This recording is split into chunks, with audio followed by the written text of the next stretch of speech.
It also makes us sound very smart in conversations. I really enjoy that. So I can like casually pull out like Sain's capabilities theory when I'm talking about inequality. So people think like that I know what I'm talking about, which I do to some extent.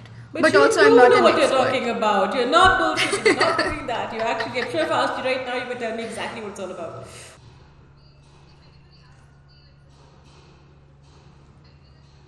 Hi. Hi, Zakia. Hi Aditi. Hi. How are you? I'm fine. Just settling into this wonderful new city.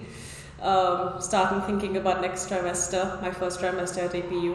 So yeah, exciting times. How about you? How are you Same. doing? Actually, I've been at home for a while now and just hopefully looking forward to the day when we can all come back and be on campus together. Looking forward to my next trimester. I'm a second year now, so exciting stuff.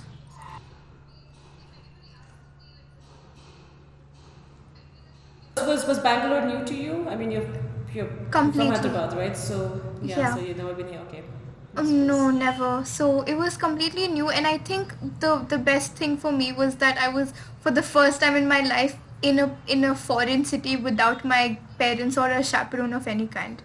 So Oh yeah. there was like a whole thing, like being responsible for my own finances. I mean, I know it's not entirely adult because I didn't have to like make my own meals and pay rent and all of that, but there was quite a bit of like planning and getting places and walking and sort of figuring it out on your own. It's definitely adult. You're making your own decisions. You're doing things by yourself. Those, I mean, minimal safety net. Yeah, that's definitely being an adult. I mean, yeah, it Yeah, isn't. There isn't like this like one moment where you go from being non-adult to adult. Right? I think it's like a gradual thing. So this is definitely like on the spectrum. it's I'm not sure if definitely it's a there. full-blown adulthood.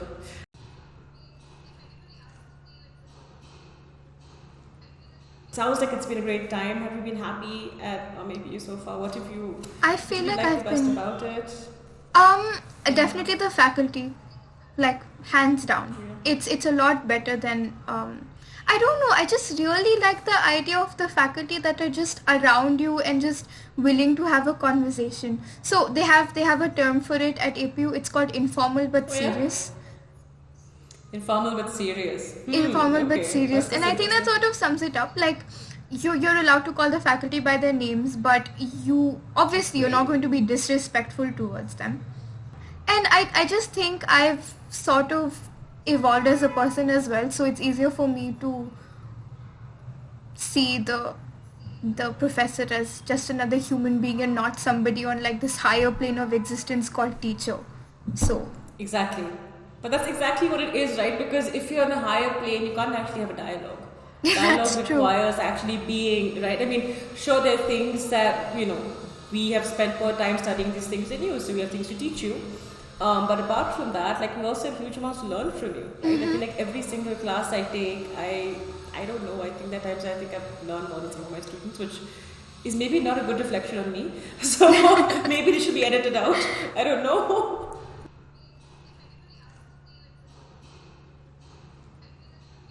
Yeah, I mean, I've always really enjoyed philosophy. I think this is the first time that I've properly engaged with philosophical subjects. Except it always takes me a really long time to internalize it. I remember when I was doing epistemology, I went through one Descartes reading. It took me hours, and I cried by the end of it because Oh. I was so overwhelmed by all these like arguments and counter arguments and suppositions that my brain was so like overwhelmed with all the information that I was getting. So Yeah. I mean, I do Descartes can do definitely. that. Uh-huh. Descartes can do that. He made me cry He too when I was an can, undergrad. because That's especially I because empathize. yeah, you have to sort of dissociate from your own body, you know and yeah, but I think my philosophical reading abilities have gotten better. But yeah, it's a lot of reading and rereading and keeps us on our toes. So when everyone says that your biggest opponent is yourself, that's actually true in philosophy. because you're arguing against like yourself and your own biases and your own preconceived Yeah. notions, and sort of forcing yourself to look beyond you and beyond the world, and just to it's a very fine line between abstraction and philosophy. So Absolutely. yeah, that's what I really liked But about it's, philosophy. but it's uncomfortable too, right? I mean, at least that's what I hear from my students when I want to talk to them. It's that a lot of them, come back with, well, this was exciting, but like, won't you just give us the answers? And, well, Yeah, if I had them, maybe I'd give them to you, extremely. but want to give me some answers? I don't have the answers either, right? It's extremely But frustrating, and it'll that's, have you like second guessing yourself. Like for example, in my intro phil class, Kit was teaching us, and every time, every like philosophy seminar, which by the way I enjoyed really, I enjoyed them a lot, because it's just like 10 of us just talking, shooting off like theories off of each other. But Kit would always have some sort of provocation, and he'd be like, oh well, you didn't think about this. And then by the end of it, all of us were just like, no, just tell us the answer. did you find the pain worth it then in the end? Do you think Oh, it's outweighed other definitely. things? I had so much fun writing my essays. I always have a lot of fun writing my essays, except it's so weird because my mom thinks I'm not actually doing anything, but what I'm doing is I'm thinking. So nobody knows that you're thinking. They just think that I'm like lying on my bed with a vacant like look on my face, but I'm actually like trying to think of arguments and counter arguments. So I think that's very funny. Yeah. But The problem is you're in the wrong position. You should go and like look up, the thinker pose. You've got to like rest your head, your head on your hand, and then they'll know. just Then they'll know that you're a philosopher, right? You're gonna find a rock and like sit on a rock and like rest your head in your hands, and And if then like somebody okay, asks me like, Satya, thinking what are you now. doing? I'll be like, I'm thinking. Can't you see?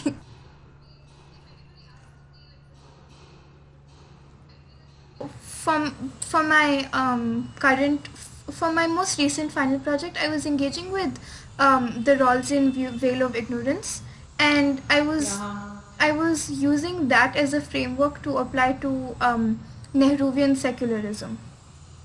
Hmm. So I'd love to hear more about that. What did you do with that? Yeah. so I was sort of looking at Nehru's ideas of secularism, and the fact that he wanted to sort of implement a uniform civil code that sort of takes the idea of religion away from, your small like, Islamic law or Hindu law, and sort of put it under a uniform code for all citizens regardless of their religion. And I was like, you know what, that sounds a little bit like the Veil of Ignorance. And it turns out that Nehru's ideas were a lot in common with Rawls. um, and I sort of wanted to look into that. But I feel like the problem that we have with applying theories onto concrete things like a constitution or an actual secularist policy is that with the Veil of Ignorance, it was initially meant to be a thought experiment.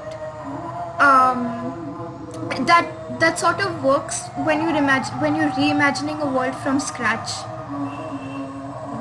and it doesn't seem to work when you're already applying it to a world with lots of problems and lots of like implications of identity politics and inequalities. So that's like one of the main problems that I have with the Rawlsian view. And Well, yeah. and that's really acute of you, right? I mean, that is a huge problem that Rawls faces. And this is the whole problem with kind of idealism or the kind of utopian political philosophy, right? As opposed to kind of more realist tradition in philosophy.